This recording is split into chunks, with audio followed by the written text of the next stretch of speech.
هيدا حقكم وانصرتوا عليه، الله يوفقكم.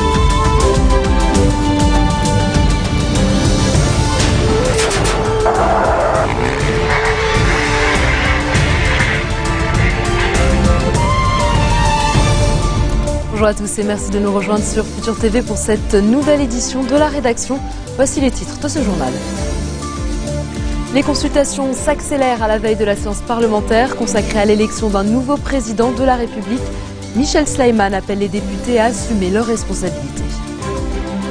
Un convoi humanitaire en route pour Toufaïl, ce village libanais situé dans une enclave en Syrie, est isolé depuis la mainmise de l'armée syrienne sur la seule route qui y mène. Washington dit avoir des indications qui prouvent l'utilisation d'un produit chimique industriel toxique en Syrie, dans un village dominé par les rebelles. Et à suivre également dans ce journal, le nombre de soldats américains engagés en Afghanistan pourrait passer sous la barre des 10 000, soit le minimum requis par l'état-major de l'US Army pour former les forces de sécurité afghanes. Michel Sleiman espère que les députés respecteront les délais constitutionnels pour l'élection d'un nouveau chef de l'État. Dans un communiqué, le président dit attendre du Parlement qu'il assume ses responsabilités nationales et élise un nouveau président que les Libanais méritent avant le 25 mai, date de la fin de son mandat. Selon Michel Sleiman, ce président doit être compétent et renforcer la confiance entre les Libanais. En tant que gardien de la Constitution, il dit ne pouvoir qu'appeler le Parlement et les forces politiques à tenir l'élection présidentielle en assurant le quorum. Le président sortant estime enfin qu'ils doivent élire la personne la plus à même de diriger le pays durant une phase qui requiert une unité exceptionnelle. Et puis les consultations s'accélèrent à la veille de la séance parlementaire convoquée demain par Nabih Berri pour l'élection d'un nouveau président. Le chef du Parlement a reçu une délégation des forces libanaises à Hanetine. Les députés Setrid Ajaja, Fadi Karam et Joseph Maalouf, ainsi que Edi Abilama, lui ont remis une copie du programme électoral du chef du parti, Samir Jaja. Nabih Berri s'est également entretenu avec le député Michel Mour qui a assuré qu'il sera présent avec la députée Neila Mawad lors de la séance de demain. Il se dit confiant que le quorum sera assuré. Le bloc parlementaire du développement et de la reconstruction de Nabih Berri a par ailleurs confirmé qu'il prendra part à la séance de l'Assemblée demain pour élire le successeur de Michel Sleiman. Tamam Salam a lui aussi dit espérer que le Parlement élira demain un nouveau président de la République. Dans un entretien télévisé, le Premier ministre a indiqué que rien n'empêche un accord sur le nom d'un président si les partis politiques en ont l'intention et la volonté. Interrogé sur le Hezbollah, Salam a indiqué que le Liban a besoin de la résistance tant que des terres sont occupées, estimant que les divergences ne concernent pas le concept de la résistance, mais plutôt l'utilisation de ces armes à l'intérieur du pays. Un convoi humanitaire transportant de la nourriture et du carburant à destination de Toufaïl, ce village libanais situé dans une enclave en Syrie, est isolé après la mainmise de l'armée syrienne sur la seule route qui y mène. Une autre route mène à Toufaïl via le village chiite de Britel, mais les habitants sunnites craignent de l'emprunter de peur de représailles des partisans du Hezbollah. Toufaïl abrite quelques 3000 Libanais et 5000 réfugiés syriens. Le chef du Haut Comité de secours a démenti l'existence de rebelles armés dans ce village. Le ministère de l'Intérieur a mis en place un plan d'aide en 2 étapes, l'évacuation des blessés et l'envoi d'une aide alimentaire aux personnes qui souhaitent rester sur place.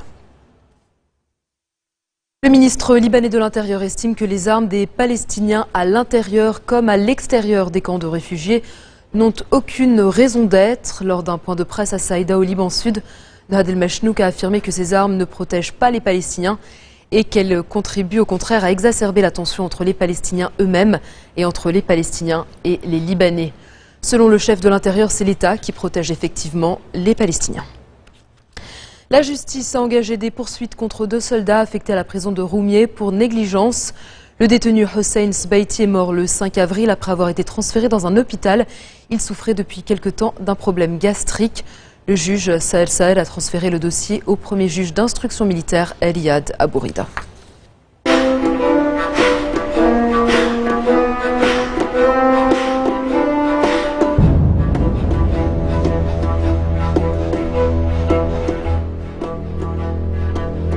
Washington dispose d'éléments qui poussent à penser qu'une substance chimique toxique, probablement du chlore, a été utilisée en avril en Syrie. Il s'agit du village de Kfar Zaïta aux mains des rebelles dans la province centrale de Hama. La Maison-Blanche précise que ses services travaillent avec leurs partenaires pour établir les faits sur le terrain. Cette déclaration va dans le sens des propos tenus dimanche par Laurent Fabius qui a fait état d'attaques mortelles dans le nord-ouest de la Syrie, pas loin du Liban. Il y a quelques jours, des opposants à Bachar el-Assad ont déclaré que des hélicoptères gouvernementaux ont largué les 11 et 12 avril dernier du gaz chloré sur le village de Kfar Zaïta. Damas impute l'attaque aux rebelles. Et puis après la libération des 4 journalistes français otages en Syrie, Paris annonce le renforcement du dispositif de surveillance déjà existant. Le ministre de l'Intérieur Bernard Cazeneuve va présenter demain un plan pour traiter de la question des Français partis en Syrie combattre aux côtés de groupes djihadistes. Laurent Fabius estime leur nombre à quelques 500 personnes. Le chef de la diplomatie française s'est exprimé sur les ondes de RTL. On l'écoute. Je laisse le soin au ministre de l'Intérieur de présenter ce plan, mais il faut pas seulement projet, parce que beaucoup d'actions ont déjà été menées. Notre action consiste à prendre les choses depuis l'amont jusqu'à, si je puis dire, l'aval. Alors l'amont, c'est quoi? C'est déceler tous ceux, en particulier les jeunes, qui sont portés vers cette dérive tragique. Et là, ça suppose notamment une surveillance cyber, parce que beaucoup de choses se font sur Internet. Et puis, il y a le passage pour ceux qui passent en Syrie, donc il y a toute une série de dispositions à prendre pour freiner, empêcher ce passage, et puis il y a ce qui se passe là-bas, et puis il y a la question du retour et du suivi, ou de la réintégration. Bachar el-Assad, tyran absolu, 150 000 morts, et ce monsieur, dans une parodie tragique, a le front de se présenter à une élection fantôme qui doit avoir lieu au mois de juin. Le 3 juillet. Donc, il n'est pas question de soutenir un seul instant M. Bachar el-Assad. Contre lui, qu'y a-t-il? Il a des groupes terroristes, essentiellement le IL et ce qu'on appelle le Front al-Nosra. Il n'est pas question pour nous, ni pour aucun démocrate, de soutenir ce front terroriste. Donc si on ne veut ni de Bachar el-Assad, ni des terroristes, il reste l'opposition qu'on appelle modérée. Et cette opposition modérée est soutenue par une centaine de pays. Et c'est aussi notre cas. Aucune justification ne peut être donnée à ceux qui soutiennent les groupes terroristes. Vous avez vu comment nos journalistes, vos collègues, ont été traités sur le sol, dans le noir, des mauvais traitements à la limite de la torture, et puis des assassinats, parce qu'il y a beaucoup qui ont été assassinés. Donc il n'est pas question, si peu que ce soit, de soutenir ces groupes. Mais si on ne veut ni de Bachar el-Assad, dictateur, tyran, meurtrier, ni des groupes terroristes, la solution, c'est une solution politique, et qui est de soutien à l'opposition modérée. C'est ce que nous disons depuis le début. Malheureusement, et là encore, il faut dire les choses telles qu'elles sont, M. Bachar el-Assad est soutenu par les Russes, par les Iraniens, par le Hezbollah, et son départ n'est pas envisageable aujourd'hui. Ah ben, il serait souhaitable. Il est souhaitable, mais rien ne permet de... Enfin, il s'installe... Chose dure, malheureusement, avec des conséquences dramatiques en Syrie et sur les pays voisins. Vous voyez le Liban, vous voyez la Jordanie, vous voyez l'Irak. Donc c'est une situation terrible, et nous disons que la seule solution est politique. Encore faut-il que les pays impliqués acceptent ces solutions politiques. Je signale que les 2 dernières fois, M. Bachar a fait plus de 97% des voix, donc là il a une légère marge de progression possible. C'est absurde. On est dans un pays en guerre, où il faut plus de 10 ans de résidence sur place pour être candidat. Il faut être soutenu par un certain nombre de députés, alors qu'il n'y a que des députés soutenant M. Bachar el-Assad. Donc la communauté internationale, d'ores et déjà, a disqualifié cette parodie. Dans un instant, nous ferons le point sur la situation en Ukraine et la visite de Joe Biden à Kiev.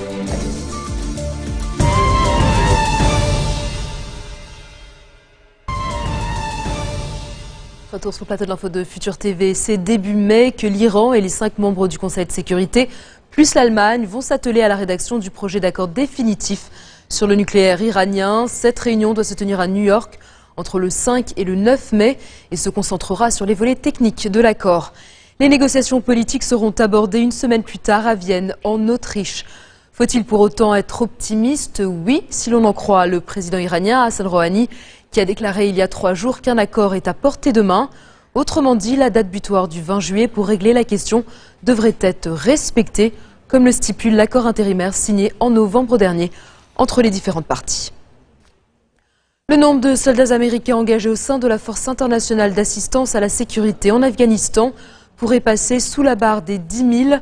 C'est le minimum requis par l'état-major de l'US Army pour entraîner les forces de sécurité afghanes. Des discussions se déroulent entre la Maison-Blanche, le département d'État et le Pentagone depuis l'élection présidentielle afghane du 5 avril pour déterminer la taille du contingent à maintenir sur le terrain, alors que le retrait doit être achevé d'ici la fin de l'année. Cette force aura pour mission la lutte et la formation contre le terrorisme.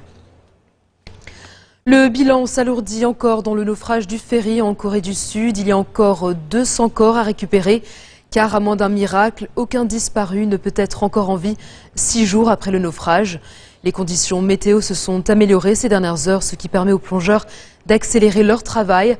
Mais la progression à l'intérieur du bateau, immergé par 50 mètres de fond, reste difficile. 476 personnes avaient embarqué sur le Sewol, dont 652 lycéens en voyage scolaire. Plus de 500 plongeurs venus de toute la Corée ont été mobilisés pour retrouver les disparus. Le Pentagone a annoncé l'envoi d'un navire de sauvetage spécialisé pour aider dans les opérations de secours.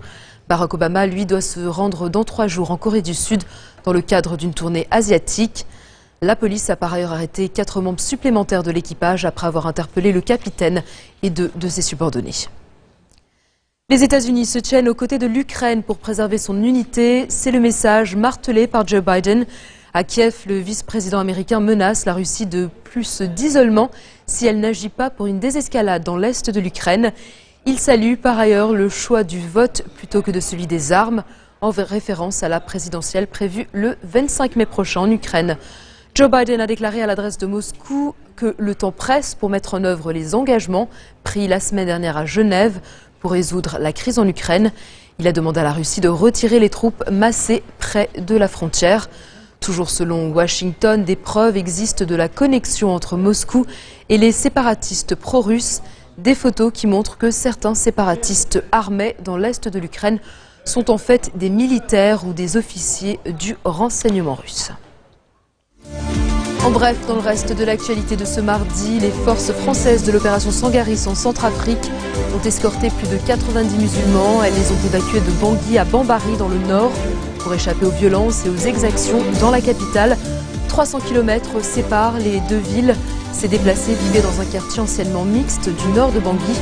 Les Nations Unies font état d'opérations de nettoyage ethnique menées par des milices chrétiennes. Plus de 320 migrants ont été secourus par des navires militaires italiens hier au sud de l'île de Lampedusa. Parmi eux, une 60aine de femmes et 5 enfants. Au total, ils sont plus de 1100 personnes à avoir été secourues pendant ce long week-end de Pâques, d'après l'agence italienne ANSA. Ces sauvetages ont été menés dans le cadre de l'opération italienne Mare Nostrum, lancée en octobre dernier, après 2 tragédies en mer.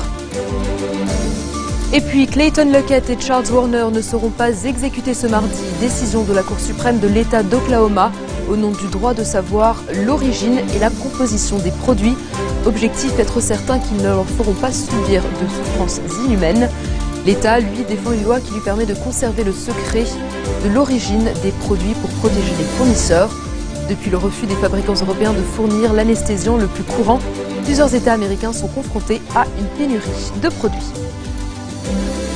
Et c'est la fin de ce journal. Tout de suite, le rappel des titres qui ont marqué l'actualité de cette journée. LR à la veille de la séance parlementaire consacrée à l'élection d'un nouveau président de la République. Michel Sleiman appelle les députés à assumer leurs responsabilités. Un convoi humanitaire en route pour Toufaïl, ce village libanais situé dans une enclave en Syrie, est isolé depuis la mainmise de l'armée syrienne sur la seule route qui y mène. Washington dit avoir des indications qui prouvent l'utilisation d'un produit chimique industriel toxique en Syrie dans un village dominé par les rebelles. Et puis le nombre de soldats américains engagés en Afghanistan pourrait passer sous la barre des 10 000, soit le minimum requis par l'état-major de l'US Army pour former les forces de sécurité afghanes.